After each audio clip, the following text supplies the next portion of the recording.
সকল প্রবাসী ভাইয়াদের মনের মধ্যে একটাই আফসোস, ঈদের দিনে মায়ের হাতে রান্না করা সেমাই খেতে পারবো না।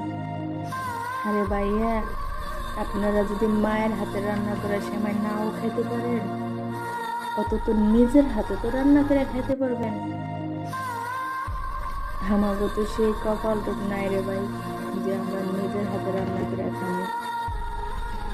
আপনারা সারা বছর কষ্ট করেন, হয়তো তো ঈদের দিনে রুমে শুয়ে তো একটু রেস্ট করতে পারেন। আমাগো তো সে ভাগ্যটুকু নাই রে ভাই, যে আমরা তো শুয়ে রেস্ট করবো। আমাকে তো ঘুরে তাকানোর মতোই তো সুযোগ নাই রে ভাই।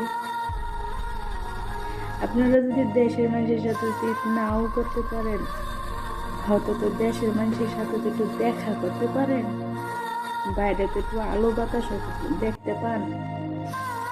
আরে ভাইয়া, আমরা তো তাও পাই না রে। আমাকে মতো পুরা কপাল প্রবাসী আর কে হতে পারে ভাইয়া?